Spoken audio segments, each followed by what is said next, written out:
تو انشاءاللہ میں عرض کروں گا کہ اسلام میں مفاد کی اہمیت کیا ہے۔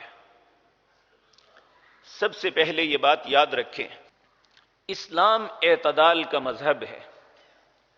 وہ کسی شخص کو اجازت نہیں دیتا کہ وہ دنیا کے سارے کام ترک کر کے صرف عبادت کرے۔ اس کی مثال ہمارے سامنے ہے۔ حضرت عثمان بن مظعون، یہ ایک بڑے پیارے صحابی تھے، ان کے ساتھ دو ساتھی اور ایک دن جاتے ہیں نبی مکرم صلی اللہ علیہ وسلم کے گھر۔ دروازہ کھٹکھٹاتے ہیں، نبی مکرم گھر میں تشریف فرما نہیں ہے۔ سید عائشہ نے پوچھا کون ہے؟ انہوں نے عرض کیا اماں جان ایک خاص مقصد لیے حاضر ہوئے ہیں۔ انہوں نے فرمایا کیا بات ہے؟ کہا اماں جان یہ بتائیں نبی کریم صلی اللہ علیہ وسلم کے دن اور رات کے معمولات کیا ہیں؟ آپ اپنے زندگی کے ایام اور راتیں کیسے بسر کرتے ہیں؟ اماں جان نے نبی کریم صلی اللہ علیہ وسلم کے معمولات بتلائے۔ جب بتلائے تو ان میں ایک کہنے لگا نبی کریم کی ذات مطہرہ تو وہ ہے جن کی اگلے پچھلی ساری غلطیاں اللہ نے معاف کر دی ہیں۔ آپ کے لیے جہنم کی آگ حرام ہے، جنت میں سب سے پہلے آپ تشریف لے جانے والے ہیں، اس لیے ہم آپ سے بڑھ کے عبادت کریں تو تب ہے۔ ایک شخص کہنے لگا میں آج کے بعد ہمیشہ روزہ رکھوں گا۔ دوسرا کہنے لگا میں ساری رات عبادت کیا کروں گا۔ تیسرا کہنے لگا میں اپنے ساری دنیا کے معاملات چھوڑ کے جنگلوں میں نکل جاؤں گا، میں شادی نہیں کروں گا۔ یہ چیزیں تو دنیا کے معمولات ہیں۔ یہ تینوں نے بات کی اور چلے گئے۔ کچھ دیر بعد نبی کریم صلی اللہ علیہ وسلم گھر تشریف لائے۔ سید عائشہ صدیقہ رضی اللہ تعالی عنہا نے کہا یا رسول اللہ صلی اللہ علیہ وسلم فلاں فلاں شخص آئے تھے، انہوں نے مجھ سے یہ سوال کیا، میں نے جواب دیا، پھر وہ یہ باتیں کہہ کے چلے گئے ہیں۔ نبی کریم ایک لمحہ بھی گھر نہیں رکے، باہر تشریف لے جا کے کسی کو بھیجا کہ ان کو ڈھونڈ کے لاؤ۔ تینوں کو لایا گیا۔ نبی کریم صلی اللہ علیہ وسلم نے ان سے پوچھا آپ نے یہ باتیں کہی ہیں؟ انہوں نے کہا ہاں یا رسول اللہ صلی اللہ علیہ وسلم ہم نے کہی ہیں کہ آپ جیسا کون ہے، اس لیے ہم آپ سے زیادہ عبادت کریں گے تو اللہ کے ہاں کوئی اجر پا سکیں گے۔ نبی کریم صلی اللہ علیہ وسلم نے فرمایا اس کائنات میں سب سے زیادہ تقوی کی نعمت اللہ نے آپ کو عطا کی۔ آپ سب سے زیادہ اللہ سے ڈرنے والے، اللہ کی عبادت کرنے والے۔ آپ نے فرمایا میں روزہ رکھتا بھی ہوں اور نہیں بھی رکھتا، میں رات کو جاگتا بھی ہوں سوتا بھی ہوں، میں نے شادیاں بھی کی ہوئی ہیں اور کبھی اعتکاف بیٹھ کے الگ بھی ہوتا ہوں۔ اور یاد رکھیں من رغب عن سنتی فلیس منی، جس نے میرے طریقے کو چھوڑ کے کسی اور طریقے کو اپنایا وہ میرا امتی نہیں ہے۔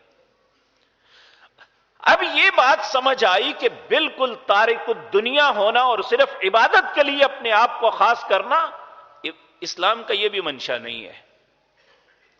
لیکن اسلام کا اس کے برعکس جو دوسرا رویہ ہے وہ بھی قابل قبول نہیں ہے کہ ایک آدمی اپنی زندگی کے سارے اوقات، ساری توانائیاں، سارے معاملات صرف دنیا کے حصول کے لیے لگا دے اور اپنے رب کو فراموش کر دے۔ اللہ کو یہ بات بھی پسند نہیں، بلکہ اللہ اعتدال کے ساتھ زندگی گزارنا چاہتا ہے، اعتدال کے ساتھ انسان کو جینا سکھاتا ہے۔ اللہ رب العزت فرماتے ہیں رجال لا تلہیہم تجارۃ ولا بیع عن ذکر اللہ واقام الصلاۃ وایتاء الزکاۃ یخافون یوما تتقلب فیہ القلوب والابصار لیجزیہم اللہ احسن ما عملوا ویزیدہم من فضلہ واللہ یرزق من یشاء بغیر حساب۔ اللہ کہتے ہیں رجال، بندوں میں مجھے بندے ہی وہ اچھے لگتے ہیں لا تلہیہم تجارۃ ولا بیع عن ذکر اللہ واقام الصلاۃ وایتاء الزکاۃ، جن کا کاروبار کرنا، جن کا خرید و فروخت کرنا، جن کا اپنے معاش کو چلانا اللہ کے ذکر سے غافل نہیں کرتا، وَإِقَامِ الصَّلَاةِ وَإِيتَاءِ الزَّكَاةِ، نہ تو نماز سے غفلت کرتے ہیں نہ اللہ کے رستے میں خرچ کرنے سے غفلت کرتے ہیں۔ جب نماز کا وقت ہو تو نماز، کاروبار کا وقت ہو تو کاروبار، اللہ کے رستے میں خرچ کرنے کا مقصد ہو تو اس وقت اللہ کے رستے میں خرچ کرتے ہیں، جب کمانے کا معاملہ ہو تو وہ کماتے بھی ہیں۔ یعنی یہ اعتدال کا حکم دیا اللہ نے کہ دونوں چیزوں کو ساتھ لے لے کے چلو، نہ وہ چھوڑو نہ یہ چھوڑو، دنیا بھی تمہاری اور آخرت بھی تمہاری۔ میں یہ نہیں کہتا آخرت کے لیے دنیا چھوڑ دو، بلکہ اللہ نے، نبی مکرم نے جو سب سے بہترین دعا کہی کہ اللہ کو جو سب سے زیادہ محبوب ہے وہ یہی ہے، ربنا آتنا فی الدنیا حسنۃ وفی الآخرۃ حسنۃ وقنا عذاب النار، اے اللہ مجھے دنیا کی بھلائیاں بھی عطا کرا، اے اللہ آخرت کی بھلائیاں بھی عطا کر، اور مجھے آگ کے عذاب سے محفوظ فرما۔ تو میرے عزیز بھائیوں، یہ اعتدال کا رستہ ہے۔ اللہ کہتے ہیں بندے مجھے وہ پسند ہیں جنہیں ان کی خرید و فروخت، لینا دینا اللہ کے ذکر اور نماز سے غافل نہیں کرتا۔ لیکن ایسا کون کرے گا کہ جو تجارت کے اندر سے وقت نکالے گا، جو اپنے معاملات کو چھوڑ کے اللہ کے گھر تک جائے گا؟ یخافون یوما تتقلب فیہ القلوب والابصار، ایسا وہ کرے گا جس کا دل اس وقت سے ڈرتا ہے جب آنکھیں پھٹی کی پھٹی رہ جائیں گی، دل اچھل کے حلق میں آ جائیں گے، یعنی قیامت کے دن سے۔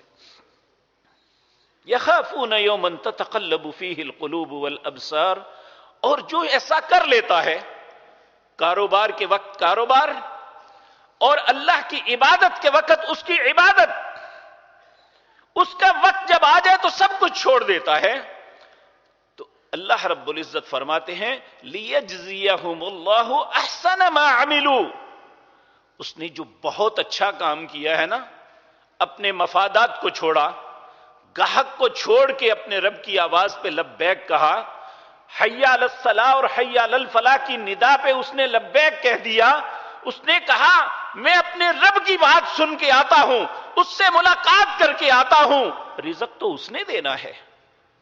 تو اللہ کہتے ہیں لیجزیہم اللہ احسن ما عملوا، یہ جو اتنا اچھا کام اس نے کیا ہے نا، میں اس کا بدلہ دوں گا۔ وہ بدلہ کیا ہے؟ کہا واللہ یرزق من یشاء بغیر حساب، میں ایسا اتنا رزق دوں گا کوئی حساب بھی نہیں کر سکے گا۔ لیکن یہ پتہ کون کرے گا؟ ایسا کرے گا کون؟ ایسا کس کے دل میں آئے گا کہ جو اس وقت سے ڈرتا ہے جب دل حلق پہ آ جائے گا، آنکھیں پھٹی کی پھٹی رہ جائیں گی،